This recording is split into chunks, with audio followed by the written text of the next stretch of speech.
ನಮಸ್ಕಾರ ಮಿತ್ರರೇ. ದೆಹಲಿ ಗೆದ್ದ ಬಿಜೆಪಿ, ಆಮ್ ಆದ್ಮಿ ಪಕ್ಷ ಸೋಲು, ಕಾಂಗ್ರೆಸ್ಗೆ ಅದೇ ಗೋಳು. ಕಾಂಗ್ರೆಸ್ ಗಾಳಿಪಟ, ಎಎಪಿ ಧೂಳಿಪಟ. ಎಎಪಿ ಮಟಾಶ್, ಕಾಂಗ್ರೆಸ್ ಕಲಾಶ್. ಇದು ದೆಹಲಿಯ ಚಿತ್ರಣ. ಇದಕ್ಕೆ ಕಾರಣ ಏನು? ಎಎಪಿ ಪಕ್ಷ ಅಂದರೆ ಆಮ್ ಆದ್ಮಿ ಪಕ್ಷ ದೆಹಲಿನಲ್ಲಿ ಸೋಲಿಕ್ಕೆ ಕಾರಣ ಏನು? ಕಾಂಗ್ರೆಸ್ ಪಕ್ಷ ಹ್ಯಾಟ್ರಿಕ್ 0 ಗಳಿಸಲಿಕ್ಕೆ ಕಾರಣ ಏನು? ಹಾಗೂ ದೆಹಲಿಯ ಮುಂದಿನ ಮುಖ್ಯಮಂತ್ರಿ ಯಾರು? ಈ ವಿಚಾರಗಳನ್ನು ತಿಳಿಸ್ಲಿಕ್ಕೆ ಅಂತ ನಾನು ಬಂದಿದ್ದೇನೆ. ನಾನು Prajakiya Srinivas Belur. Welcome to Prajakiya channel.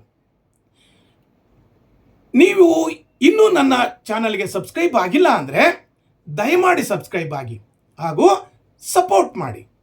ಸ್ನೇಹಿತರೆ, ಎಎಪಿ ಪಕ್ಷದ ಸೋಲಿಗೆ ಕಾರಣಗಳೇನು? ನಂಬರ್ 1, ಆಡಳಿತ ವಿರೋಧಿ ಅಲೆ.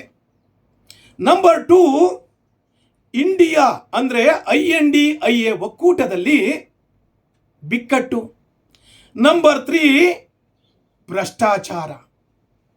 ಸ್ನೇಹಿತರೆ, ಎಎಪಿ ಪಕ್ಷ 12 ವರ್ಷಗಳ ಕಾಲ ದೆಹಲಿಯನ್ನು ಆಳಿತು. ಅಂದರೆ 2013ರಿಂದ 2025ರವರೆಗೆ 13 ವರ್ಷಗಳ ಕಾಲ ದೆಹಲಿಯನ್ನು ಗದ್ದಿಗೆಯನ್ನು ಏರಿತ್ತು. ಈ ಕಾಲದಲ್ಲಿ ಹಲವಾರು ಉತ್ತಮ ಕೆಲಸಗಳನ್ನು ಮಾಡಿದರೂ ಸಹಿತ ಭ್ರಷ್ಟಾಚಾರವನ್ನು ಮಾಡುವುದರ ಮೂಲಕ, ಹಲವಾರು ಲೋಪದೋಷಗಳನ್ನು ಮಾಡುವುದರ ಮೂಲಕ ಜನರ ವಿಶ್ವಾಸವನ್ನು ಕಳೆದುಕೊಂಡು ಪಕ್ಷ ಸೋಲಿಗೆ ಕಾರಣ ಆಯಿತು. ನಂಬರ್ 2, INDIA ಒಕ್ಕೂಟದಲ್ಲಿ ಬಿಕ್ಕಟ್ಟು. ಎಎಪಿ ಪಕ್ಷ ಹಾಗೂ ಕಾಂಗ್ರೆಸ್ ಪಕ್ಷ INDIAನಲ್ಲಿ ಮಿತ್ರ ಪಕ್ಷಗಳು. ಆದರೆ ದೆಹಲಿಯ ವಿಧಾನಸಭಾ ಚುನಾವಣೆಯಲ್ಲಿ ಇವರು ಪ್ರತಿಸ್ಪರ್ಧಿಗಳಾಗಿ ಕಂಟೆಸ್ಟ್ ಮಾಡಿದರು. ಕಾರಣ ಏನಪ್ಪ ಅಂತ ಹೇಳಿದರೆ ಕಾನ್ಫಿಡೆನ್ಸ್. ಎಎಪಿ ಪಕ್ಷದಲ್ಲಿ ಇದ್ದಂಥ ಓವರ್ ಕಾನ್ಫಿಡೆನ್ಸ್ ಹಾಗೂ ಅಹಂಕಾರದಿಂದ ಇಬ್ಬರು ಪ್ರತಿಸ್ಪರ್ಧಿಗಳಾಗಿ ಸ್ಪರ್ಧಿಸಿ ಬಿಜೆಪಿ ಗೆಲುವಿಗೆ ಕಾರಣರಾದರು. ನಂಬರ್ 3, ಭ್ರಷ್ಟಾಚಾರ. ಎಎಪಿ ಪಕ್ಷದ ಉದಯವಾಗಿದ್ದೇ ಭ್ರಷ್ಟಾಚಾರದ ವಿರುದ್ಧವಾಗಿ.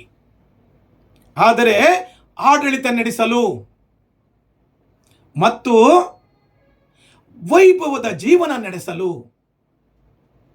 ಭ್ರಷ್ಟಾಚಾರವನ್ನು ವಿರೋಧಿಸುತ್ತಿದ್ದಂತಹ ಎಎಪಿ ಪಕ್ಷ ಸರಾಯಿ ದಂಧೆಯಲ್ಲಿ ಸುಮಾರು 800 ಕೋಟಿಗಳಷ್ಟು ಭ್ರಷ್ಟಾಚಾರ ಮಾಡಿದೆ ಅಂತ ಆಪಾದಿಸಿ ಹಲವಾರು ನಾಯಕರನ್ನ ಜೈಲಿಗೆ ಕಳಿಸಿದಂತಹ ಪರಿಸ್ಥಿತಿ ನಿರ್ಮಾಣ ಆಯಿತು. ಮುಖ್ಯಮಂತ್ರಿ ಕೇಜ್ರಿವಾಲ್ ಅವರು ಸಹಿತ ಈ ಕೇಸಲ್ಲಿ ದೆಹಲಿ ಮುಖ್ಯಮಂತ್ರಿಯಾಗಿದ್ದಾಗಲೇ ಜೈಲು ಸೇರಿದಂತಹ ಅಪಕೀರ್ತಿನೂ ಸಹಿತ ಕೇಜ್ರಿವಾಲ್ ಅವರಿಗೆ ಬಂತು. ಇದು ದೆಹಲಿಯಲ್ಲಿ ಆ ಪಕ್ಷ ಸೋಲಿಗೆ ಪ್ರಮುಖ ಕಾರಣ. ಸ್ನೇಹಿತರೆ, ಆಪ್ ಸೋತಾಯಿತು. ಬಿಜೆಪಿ 48 ಕ್ಷೇತ್ರಗಳನ್ನು ಗೆಲ್ಲುವುದರ ಮೂಲಕ ಈಗ ದೆಹಲಿಯ ಗದ್ದಿಗೆಯತ್ತ ತನ್ನ ಚಿತ್ತವನ್ನು ಹರಿಸ್ತಾ ಇದೆ. ಹಾಗಾದರೆ ದೆಹಲಿಯ ಮುಖ್ಯಮಂತ್ರಿ ಯಾರಾಗ್ತಾರೆ? ದೆಹಲಿಯ ಮುಂದಿನ ಮುಖ್ಯಮಂತ್ರಿ ಯಾರು? ದೆಹಲಿಯ ನೂತನ ಮುಖ್ಯಮಂತ್ರಿ ಯಾರು? ಈ ವಿಚಾರ ದೆಹಲಿನಲ್ಲಿ ಈಗ ಚರ್ಚೆ ಆಗ್ತಾ ಇದೆ. ಈ ವಿಚಾರವಾಗಿ ಹೈಕಮಾಂಡ್ ಮಟ್ಟದಲ್ಲಿ 5 ಹೆಸರುಗಳು ಚಾಲ್ತಿಯಲ್ಲಿದೆ. 5 ಪ್ರಮುಖ ಹೆಸರುಗಳು. ಬಹಳಷ್ಟು ಜನ ನಾಯಕರಿದ್ದಾರೆ, ಆದರೆ 5 ಪ್ರಮುಖ ಹೆಸರುಗಳನ್ನು ನಾನು ನಿಮಗೆ ತಿಳಿಸಲಿಕ್ಕೆ ಬಯಸ್ತಾ ಇದ್ದೇನೆ. ನಂಬರ್ 1, ಪರ್ವೇಜ್ ಸಾಹೇಬ್ ಸಿಂಗ್ ವರ್ಮಾ. ಇವರು ದೆಹಲಿಯ ಮಾಜಿ ಮುಖ್ಯಮಂತ್ರಿ ಪರ್ವೇಜ್ ಸಾಹೇಬ್ ಸಿಂಗ್ ವರ್ಮಾರವರ ಅಂದರೆ ಸಾಹೇಬ್ ಸಿಂಗ್ ವರ್ಮಾರವರ ಪುತ್ರ 2 ಬಾರಿ MP ಆಗಿದ್ದಾರೆ. ಹಾಗೂ ಈ ಬಾರಿ ಅಂದರೆ 16 ಮತ್ತು 17ನೇ ಲೋಕಸಭಾ ಚುನಾವಣೆಯಲ್ಲಿ ಗೆದ್ದು 2 ಬಾರಿ MP ಆಗಿದ್ರು. ಈ ಬಾರಿ ಅವರು ನವದೆಹಲಿಯಿಂದ AAP ಪಕ್ಷದ ಸಂಚಾಲಕರಾಗಿದ್ದಂತಹ ಮಾಜಿ ಮುಖ್ಯಮಂತ್ರಿಗಳಾಗಿದ್ದಂತಹ ಅರವಿಂದ ಕೇಜ್ರಿವಾಲ್ ಅವರ ವಿರುದ್ಧ ಸ್ಪರ್ಧಿಸಿ ಗೆದ್ದಿದ್ದಾರೆ. ಇವರ ಹೆಸರು ಈಗ ದೆಹಲಿನಲ್ಲಿ ಮುಖ್ಯಮಂತ್ರಿ ಆಕಾಂಕ್ಷಿಗಳ ಪಟ್ಟಿನಲ್ಲಿ ಮುಂಚೂಣಿನಲ್ಲಿದೆ. ನಂಬರ್ 2 ಮನೋಜ್ ತಿವಾರಿ ಅವರು ಅದ್ಭುತ ಭಾಷಣಕಾರರು. 3 ಬಾರಿ MP ಆಗಿದ್ದಾರೆ ಈಶಾನ್ಯ ದೆಹಲಿಯಿಂದ. ಈಗ ಇವರ ಹೆಸರು ಕೂಡ ಮುಖ್ಯಮಂತ್ರಿ ರೇಸ್ನಲ್ಲಿ ಇದೆ. ಸ್ನೇಹಿತರೆ, 3ನೇವರು ವಿಜೇಂದ್ರ ಗುಪ್ತಾ. ಇವರು ರೋಹಿಣಿ ಕ್ಷೇತ್ರದಿಂದ ಸತತವಾಗಿ 3 ಬಾರಿ MLA ಆದಂಥವರು. ಹಾಗೂ ಈಗ ದೆಹಲಿನಲ್ಲಿ ವಿರೋಧ ಪಕ್ಷದ ನಾಯಕರಾಗಿಯೂ ಸಹಿತ ಕೆಲಸ ಮಾಡಿದಂಥವ್ರು. ಹೈಕಮಾಂಡ್ ಮಟ್ಟದಲ್ಲೂ ಸಹಿತ ಒಳ್ಳೆಯ ಹೆಸರನ್ನು ಗಳಿಸಿಕೊಂಡಿರುವಂಥವ್ರು. ಹಾಗೂ ದೆಹಲಿ ಮಟ್ಟದಲ್ಲಿ BJPನಲ್ಲಿ ಉನ್ನತ ನಾಯಕರು. ಇವರ ಹೆಸರು ಸಹಿತ ಮುಖ್ಯಮಂತ್ರಿ ಹುದ್ದೆಗೆ ಇವರು ಪ್ರಬಲವಾದಂತಹ ಆಕಾಂಕ್ಷಿಯಾಗಿದ್ದಾರೆ. ಇವರ ಹೆಸರು ಸಹಿತ ದೆಹಲಿ ಹೈಕಮಾಂಡ್ ಮಟ್ಟದಲ್ಲಿ ಚಾಲ್ತಿಯಲ್ಲಿದೆ. ಇನ್ನು ಮಹಿಳಾ ಕೋಟ್ ಅಂತ ಬಂದರೆ ಇಬ್ಬರ ಹೆಸರು ಚಾಲ್ತಿಯಲ್ಲಿದೆ. ಇಬ್ಬರ ಹೆಸರು ನಂಬರ್ 1 ಬನ್ಸೂರಿ ಸುಷ್ಮಾ ಸ್ವರಾಜ್ ಅಂತ. ಇವರು ದೆಹಲಿನಲ್ಲಿ MP ಆಗಿದ್ದಾರೆ, ನವದೆಹಲಿ MP. ಹಾಗೂ ಮಾಜಿ ಕೇಂದ್ರ ಸಚಿವರಾಗಿದ್ದಂತಹ ಸುಷ್ಮಾ ಸ್ವರಾಜ್ ಅವರ ಮಗಳು, ಪುತ್ರಿ. ಹಾಗೂ ನೇರವಾಗಿ ನಾನು ಮುಂದಿನ ಮುಖ್ಯಮಂತ್ರಿ ಅಭ್ಯರ್ಥಿ ಅಂತ ತನ್ನ ಆಸೆಯನ್ನು ಆಕಾಂಕ್ಷೆಯನ್ನು ವ್ಯಕ್ತಪಡಿಸಿದಂಥ ನಾಯಕಿ. ಹಾಗೂ ಸ್ಮೃತಿ ಇರಾನಿಯವರು, ಇವರು ಮಿಸ್ ಇಂಡಿಯಾದಲ್ಲಿ ಪಾರ್ಟಿಸಿಪೇಟ್ ಮಾಡಿ ರಾಮಾಯಣ ಧಾರಾವಾಹಿಯಲ್ಲಿ ಸೀತೆ ಪಾತ್ರವನ್ನು ಮಾಡಿ ಜನಪ್ರಿಯರಾಗಿ ಹಲವಾರು ಪ್ರತಿಷ್ಠಿತ ಅವಾರ್ಡ್ಗಳನ್ನು ತೆಗೆದುಕೊಂಡು ರಾಜಕೀಯವನ್ನು ಪ್ರವೇಶ ಮಾಡಿ ಅಮೇಥಿ ಕ್ಷೇತ್ರದಿಂದ ಸನ್ಮಾನ್ಯ ರಾಹುಲ್ ಗಾಂಧಿಯವರನ್ನು ಸೋಲಿಸಿದಂಥ ಕೀರ್ತಿ ಈ ಇರಾನಿಯವರಿಗಿದೆ.